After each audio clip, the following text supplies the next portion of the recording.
Hey, it's BT with Tea Time MotoGP review of the Laguna Seca race. I know it's kind of late, but I've been busy. So here's what my take on the Laguna MotoGP race was. First of all, I wanted to be there, but unfortunately, I couldn't. My brother got married. Who gets married on MotoGP weekend? Apparently, my brother does not know me. No one gets married on MotoGP weekend. If I was going to get married on MotoGP weekend and my wife said, let's get married on MotoGP weekend, guess what? I'm not marrying her. She doesn't know me. If I ever have a girlfriend and she goes, and I get to the point of, hey, I love you. Hey, I love you. Oh my God, let's make this legal so you can take half my stuff. And she goes, hey, let's get married on this weekend right here. And I go, girl, that's MotoGP weekend. You don't know me. Beat it. Scram. Go to Kmart. That's what I would say. Seriously. Because obviously she doesn't know who BT is. I live MotoGP. Therefore, I am MotoGP. So the race, I really thought the race was great. Stefan Bradl, you got to give it to him. Stefan Bradl made the pole. 2 great weeks for him. And the great thing about Stefan Bradl is he was the fastest in warm-up, made the pole, and he still managed to become Mr. Irrelevant. I mean, it's like, what does he have to do to get some press? They want to replace him, I think, with Scott Redding. The guy's a good racer. He won the Moto2 championship last year, or 2 years ago. And I don't know what he has to do.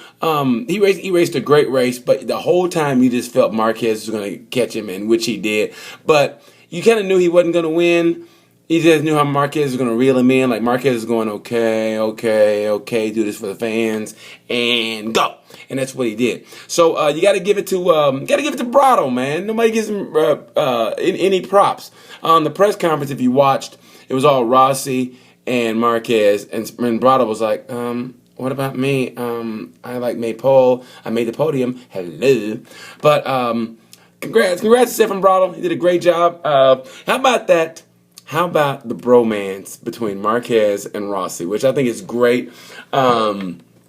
How they laugh with each other, and Marquez with that great corkscrew move. Oh my God. He did a Rossi on Rossi, which I thought was great. And Rossi played it off like a true champion. He didn't whine and moan like somebody else who lives in Australia. He didn't whine and moan. He just said, hey, good move, and you know I'm going to pay you back, right? I mean, he was laughing, but he's like, you know I'm going to pay you back, right? You know I'm going to pay you back, right? So it's kind of cool, and Marquez has the greatest laugh and just everything. So I like the little bromance they have, man. It's kind of cool. They laugh and hug each other. You know what? Second half of the season, if Rossi comes up in points, and it's between Marquez and Rossi, and coming out the last race, we'll see how much of a bromance it is then. And then, then it's time for a payback, and then we'll see. But it's motorcycles. It's not like NASCAR. So I doubt if he'll run them off the track. But, we'll see. But I like the bromance. It's great. It's good for the sport. And I always say the only person who can beat Marquez is Marquez. But if you guys know that Casey Stoner tested the HRC bike this week. And I really think of all the riders, head-to-head, I think that could beat Marquez in a straight dogfight will be Casey Stoner. Stoner drives nasty. He rides nasty. And he's the only guy I think that can out Marquez. But until then, I thought it was great. It was great to see Rossi on another podium. They kind of left him toward the end, but man, it was great to see Rossi. You just love to see those blue and yellow leathers, man. That's what it's all about. And I just have a soft spot for Rossi. I have a bromance with Rossi, but it's like a Uno bromance because I'm the only one that has a bromance with him because he doesn't even know who I am. But anyway, great job for Rossi. Another podium. Marquez, great as always. Great for Bradl. How about Hayden and Dovey going at it? I thought that was great. You got to give props to Nicky Hayden. He's not coming back. He did everything he did. He did everything he could for Ducati, and they still let him go. Now you kind of know how women feel when they do everything for their husbands and they still leave them for somebody else, who's supposed to be younger and better. You're like, really? Nicky's like, really? All I've done for you, when they talked about the bike, I was there for you. I was there, and you let me go. He and Dovey going at it. Wasn't that awesome how they hit each other and looked at each other like, I was here. No, you were. No, I was here. No, I was here. And then Dovey goes, hey, sorry.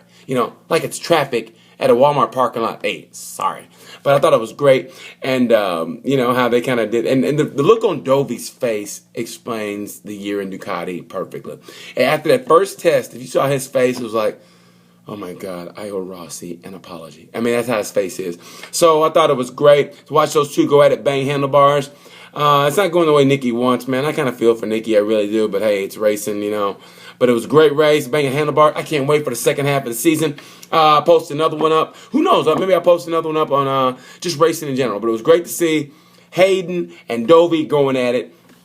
Great to see the Rossi Marquez bromance. Great to see Brado, although no one really gives a damn because it's all about Marquez. And if it ain't about Marquez, it's about Rossi. If it ain't about Rossi, it's about Marquez and Rossi.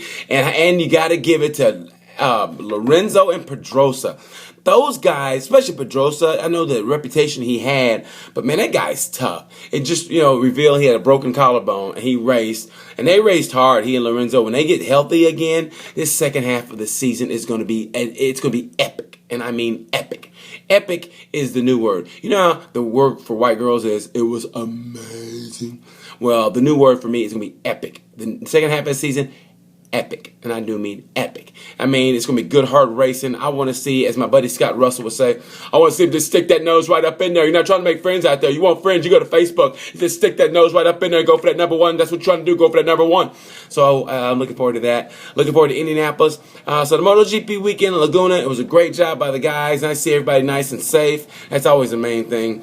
The one thing I love about MotoGP fans is you might have your favorite person, but no one likes to see anybody have a wreck. I mean, And before I get out here, my condolences to Andrea Antonelli for what happened in World Supersport. It's always tough. It just goes to show you how dangerous the sport is.